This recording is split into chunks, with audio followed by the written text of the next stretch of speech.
Brenda? Ugh. Ugh. Hey, what's up slackers? It's been a minute and I'm finally back. Not gonna lie, I'm pretty excited for this year. I mean, Spider-Verse 2 is dropping, Moon Girl and Devil's Dinosaur is coming out soon, a new TMNT movie is on the horizon, and even the Mario movie looks promising, so I can't wait to check those out. But before that happens, we gotta get through January, so let's see what's all the rage this month. Oh my god, bro. Dear God. Jinkies, it seems like Velma had everybody in a fuss since it first got revealed, which isn't too surprising. A typically family-friendly property going full TVMA isn't unheard of for Warner Bros. Just look at Samurai Jack. Hell, this isn't even the first time Scooby-Doo was aimed at an older audience. Remember that one episode of Robot Chicken? And I mean, we can't forget what happened the last time someone called Fred Zesty. Why don't you mind your own business, pal? Even the 2000s movie was going to be rated R originally, but the content isn't what's got everyone upset. It's the fact that everyone except for Fred has had their race swapped and character designs altered, which, let's just address that elephant in the room right now. Is it okay to race swap characters? I don't know. I think it just depends on how you do it. If you're gonna do it, just do it and don't make it a big deal. I mean, personally, I'm not opposed to a more diverse Mystery Inc. In the movie Scoob, Velma was a Latina and no one even noticed. Guys, this thing is increíble. It's fully autonomous and capable of modifying its external appearance. I can think of a number of ways you could evolve these characters for a modern audience if you wanted to. I mean, Velma is now officially bi in the main Scooby-Doo movies, and that felt pretty natural and everyone was cool with it. The way the quote-unquote diversity is done here just feels a little disingenuous, which I'll explain later. Just to be clear, I don't want people to think I'm saying that if a character is going to have a different race or anything, there has to be an explicit plot reason why they were changed. I like to use She-Ra as a great example. In She-Ra, the skin tones were changed for a lot of the characters, but it didn't just stop there. They were different ages, body types, and personalities to really make the 2018 version of She-Ra stand on its own and make it feel like a genuine updated version and not a palette swap. What I'm saying is they actually tried, and it was for the better. I mean, just look at this, man. They really said you will have one colored person, take it or leave it. Fucking punk ass black bitch.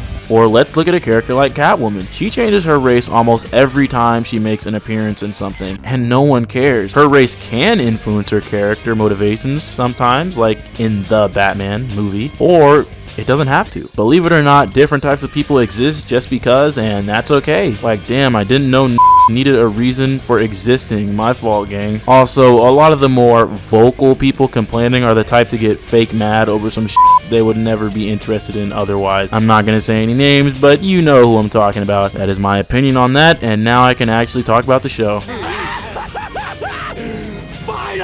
So, is this show any good? First, let me just say, as someone who takes pride in the fact that I always try to give everything a fair chance and be positive, because it's so easy to just talk trash about something someone else worked hard on. I gotta be honest here though, this show is pretty...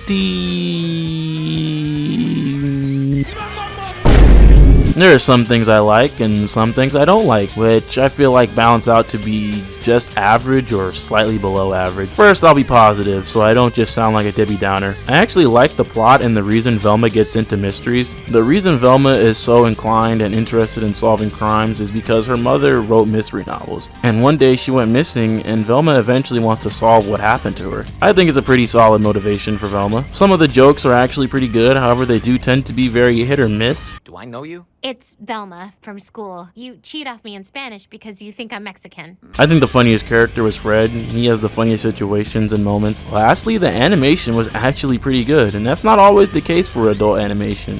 There's a lot of really cool scenes that actually get a little spooky sometimes. Those were always the best parts visually. While this show definitely does some things well, it also does some stuff not so well, like the character of Velma. While everyone was upset about Velma's race, personally I think the bigger problem isn't that Velma was race swapped, but that she's basically a self-insert for Mindy Kaling, which honestly self-insert characters are okay. Just look at J.G. Quintel. This guy made 2 cartoons and he's the main character in both of them. In Velma's case, it kind of just makes her not as likable since she's doing the whole main character thing. I know I said earlier some jokes made me laugh, but some of them didn't because again the jokes are just really hit or miss. And a lot of the jokes are just so safe and just rely on calling out existing tropes. Not even in a clever way or anything. They'll just be like, no, this is not like that other thing that you know.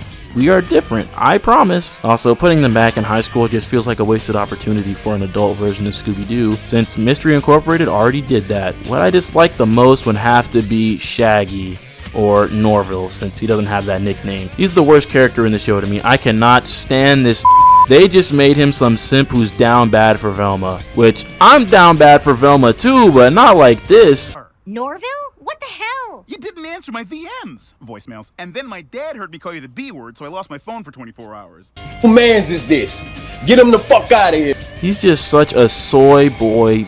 He is so insufferable anytime he's on screen. Also, this is a great time to bring up how I said the race swaps feel disingenuous. So here Shaggy is black. It's no secret that Shaggy has an implied in-joke that he's a stoner, but he's not, because he's a kid's character. It's been done countless times throughout the years. Jokes have been made.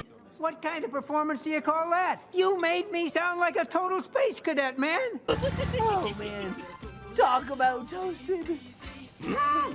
In Velma, Shaggy is anti-drug, which in itself isn't a problem. I just feel like the only reason he's like this is because they realized they probably didn't want to have a black man as a lazy pothead, because pothead Shaggy is the obvious joke for an adult Scooby-Doo. Which, yeah, that's not a good idea, but because they made him black, it feels like they thought they had to course correct so much to where he just feels so bland and annoying. Like he gets the least screen time out of any of the gang. He just becomes the typical black sidekick character trope. Like, why even go through all this effort if that's what you're gonna do with him? Going from possibly a negative stereotype to a negative trope. Or how about Fred? Like, they're constantly bringing up the fact that he's like a rich white dude stereotype. Like, if you are really pushing for diversity, why are we doing this? Why are these the jokes we're going for? Don't get me wrong, I like to clown on the white man every now and then as much as the next guy. But for a show that was made for diversity's sake, it feels like such low-hanging fruit and just lazy. Also, I almost forgot to write this, but Velma has panic attacks now, and they deal with them in an interesting way.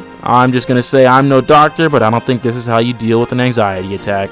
I just don't think this works as its own iteration, because they change so much but still want to be Scooby-Doo, just without all the good parts. This should have just been its own show, and them changing things isn't the problem. You can make changes and still have the spirit of the original. Rise of the TMNT is the perfect example of this to me. Like, Leo is sillier than he's ever been in Rise, but he is still the most talented and eventually became the Leo we know. These guys, I don't know who these people are, but they're definitely not the Scooby Gang. This show is just missing this spirit. So yeah, man, overall, this show is just meh. It's not worth the uproar. Only 2 episodes are out now, so I might revisit this later. I don't know, maybe the show will get better, but I doubt it. So yeah, that's gonna do it for today, slackers. Velma is a show, definitely. So go ahead and like and do all that other stuff people always tell you to do, and I'll see you next time.